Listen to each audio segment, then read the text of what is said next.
Guys, magandang araw sa inyong lahat. Ang topic natin ngayon ay line-to-line connection sa isang ilaw at isang switch. Dito ay tuturo ko sa inyo kung paano ang pagwawiring ng line-to-line connection, lalo na pagdating sa receptacle at sa switch. Magkaiba kasi yung wiring ng line-to-line at line-to-neutral connection pagdating dito sa receptacle, kung saan tayo dito maglalagay ng switch. So, umpisa na natin.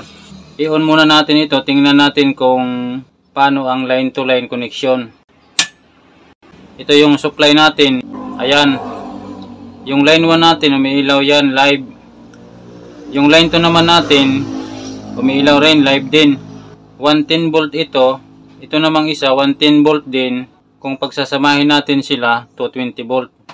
So, iwa-wiring muna natin ito. At pagkatapos ng pag-wiring, papaliwanag ko sa inyo kung paano ang paglalagay ng wire dito sa receptacle ng ilaw.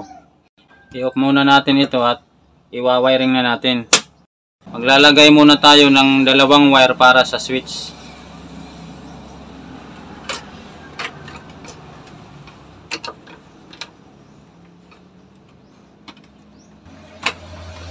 So, unahin muna natin ilagay itong receptacle. Itong line to ilalagay natin sa receptacle. Dito natin siya ilalagay sa inner part ng receptacle, yung nasa gitna. Pagkatapos ng wiring natin, saka ko ito ipapaliwanag para madali lang yung pag-wiring natin.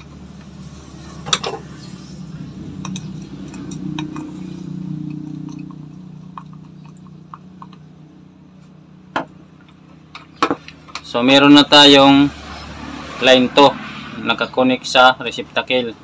Itong line 1 naman, papunta ito sa switch. Itong isa, gagamitin natin ito, papunta sa switch.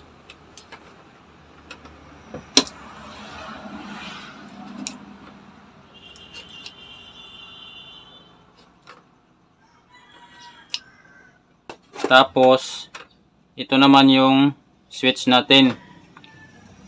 Dito natin ito i-connect sa dito sa off position, yung supply natin dito sa off position dito.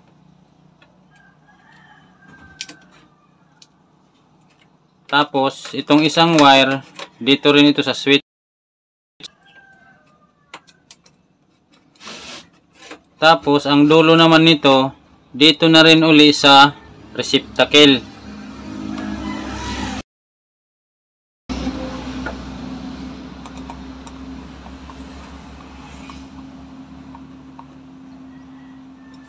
Ganun lang kadali yung pagwawiring ng line-to-line connection sa isang ilaw at isang switch.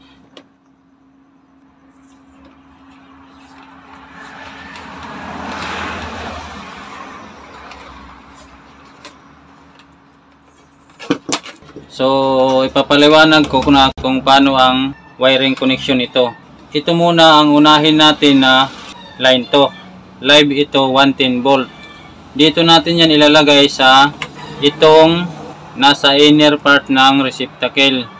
Direct siya doon galing sa circuit breaker papunta dito sa inner part ng receptacle. Tapos ito namang line 1 ngayon, dumaan muna ng switch, pumunta na dito sa receptacle ng ilaw. Dito yan nakakonek sa threaded part ng receptacle, itong nasa gilid. Bakit dito natin iko-connect yung galing sa switch? Para pag naka-off yung switch, wala itong kuryente dito. Pag naglagay tayo ng ilaw, kung minsan kasi maglalagay tayo, mahawakan natin tong gilid, makukuryente tayo kung live yung nandyan. Pag naka-off yung switch, kahit mahawakan natin yan, hindi tayo makukuryente. Kasi kung halimbawa itong line to, nandoon siya sa gitna, doon tayo maglalagay ng switch. Kahit naka-out yung switch, kasi nandito naman sa line to, dito sa gitna, may kuryente pa rin ito dito. Makukuryente tayo kung halimbawa maglalagay tayo ng ilaw, mahawakan natin to. Kasi ang line to line, parehas sila live. Yung dalawang linya parehas live.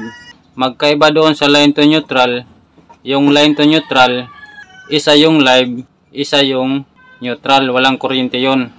sa line to neutral, dito yung neutral ilalagay sa gilid, ang live naman doon sa gitna. Pati na yung switch doon rin magpuputol para walang kuryente lahat. Samantalang dito sa line to line, sa gitna yung line to, live yan. Dito naman yung line 1 sa gilid ng receptacle, live rin. Pero dyan tayo maglalagay ng switch sa line 1 para pag naka-off siya, walang kuryente ito dito. Safety tayo kung maglalagay ng bulb. Yun yung tamang pag-wiring ng line to line connection pagdating dito sa receptacle. So, takpan muna natin ito guys at ititest natin kung wala bang shorted yung ginawa natin. So, ito yung multi-tester natin. Resistance test times 10 yung setting natin. Test muna natin kung functional.